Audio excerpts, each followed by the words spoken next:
बड़ खबर आसुछि दर्शक बंधु बीजेडी विधायक प्रसन्न आचार्य को वरिष्ठ बीजेपी नेता समीर महांती कड़ा काउंटर। प्रसन्नकर मंतव्य को सोशल मीडिया एक्स रे समालोचना करछन समीर आ से लिखिछंती जे आपणक दलर पराजय परे हतोत्साहित आपण माने होई पडिछंती। ओडिया लोकंकर निष्पत्ति को अहंकार कारणरू स्वीकार करि पारुनांती। बीजेपी लोक कल्याण ने ईर्ष्वान्वित होई एभली मंतव्य दउछंती। ता सहित समीर प्रश्न भी करिछंती जे नवीन बाबूंको उपरे जे टिप्पणी देइछंती ताहा निज कथा ना पार्टीर। जदि नवीन बाबूंको प्रति लोकप्रियता थिला तबे आपण कहउछंती जो कथा जे लोकप्रियता थिला तबे से गत निर्वाचन ले लढुतबा कंटाबांजी निर्वाचन मंडली रे 16,000 भोट व्यवधान ने केमिति हारि गले। दल रे निजको सुरक्षित रखिबा पई एभली मंतव्य आपण देउछंती। एबे भी बीजेडी रे अंतकंदल दिवालोकरे स्पष्ट हेउछि बोली समीर लिखिछन्ते। या पूर्व गतकाली प्रसन्न आचार्य कहिथिले जे नवीन कर लोकप्रियता एबे भी बजाय रहिछि। अन्य पक्षरे बीजेडी विधायक अरुण साहू कहिछन्ते जे आज जदि निर्वाचन हुए ताहाले फलाफल बीजेडी सपक्षरे जिवो। ये निर्वाचन रो जो पराजयटा को हतोत्साही पड़छन्ति एवं ओडिया लोकंकर निष्पत्तिटा को बोधे ग्रहण करि पारुना। गणतंत्र रे जनता हले मालिक ताको निष्पत्ति को तो ग्रहण करबा उचित। एबे प्रसन्न भाई भल कि जानी जो भली भाबरे गत निर्वाचन रे तांको केमती अणठेसा करथला टिकट दबा पे को भली स्थिति उत्पन्न होइतो समस्त जानी। जदि नवीन बाबू एते जनप्रिय लोकप्रिय से गत साधारण निर्वाचन रे कंटाबाजी निर्वाचन मंडली 16,344 भोट रे परास्त होइतिले काहेकि प्रसन्न भाई भल कि जानिचंती तांको दल रे को भली आभ्यंतरीण स्थिति उत्पन्न होइछि को भली भाबरे दल भितरे आउ एकक नेतृत्व थिला बळी जना पड़ू ना। सी सर्वजन विदित होइछि गणमाध्यम रे से कथा मध्य आसुछि। ए दुई जण राज्यसभा सांसद मध्य आउ आस्था रखि पारि नाहंती दलर सभापति उपरे। कथा होछि ओडिशा परिप्रेक्षी रे केवल नवीन पटनायक सामना को आसुनी।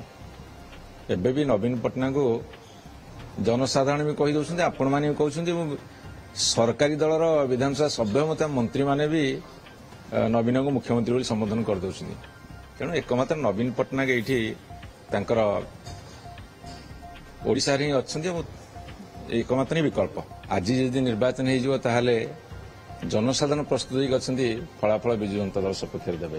एटा जनसाधारणकर उक्ति एवं मतामत। समीर रंजन साहू आम सहयोगी आम सहित जोड़ी कड़ा काउंटर। समीर रंजन जे देखा समीर महांती तरफ एवं समीर कहते जे सर्वेसर्वा होती गणतंत्र रे लोक माने जनसाधारण जनता जनार्दन सी ही निष्पत्ति नियंती एवं से जदि निष्पत्ति नहीं नुआ सरकार को आनी विकास काम आम जो प्रतिश्रुति आम देथिलु रक्षा करुछु विजु जनता दल एवं तमाम नेतृवृंद विजु जनता दल बोध हुए से हतोत्साहित हो पड़ती से ग्रहण ही कर वर्तमान जनता जो राय सामना को आसी जनता जनार्दन भोट माध्यम जो राय रखिछ। देखो प्रसन्न आचार्य बीजेडी वरिष्ठ नेता विरोधी दल उपनेता जो गतकाली प्रतिक्रिया रखी कहते भी नवीन बाबू लोकप्रियता रही। विरोधी दल नेता नवीन पट्टनायक भी लोकप्रियता रही अधारू अधिक लोक एबे भी नवीन पट्टनायक को मुख्यमंत्री बोली कहते सहित किछि दिन पूर्व मत रखी बीजेपी सरकार को मात्र 4 जण नेता चलाइछन्ति जहां नहीं कि आज समीर महांती जी पूर्वतन सभापति रही बीजेपी तो कड़ा काउंटर करछन्ति सिधासल प्रश्न आसुछि प्रश्न पचारिछन्ति जे जदि नवीन लोकप्रिय सबुठु लोकप्रिय ताहले कंटाबांजी रे से हारिले केमिति एवं ता सहित एक कथा अभियोग आनिछन्ति जे पराजय पर बीजेडी संपूर्ण भाव हतोत्साहित हो जाती विशेष भाव में प्रसन्न आचार्य हतोत्साहित हो जाती।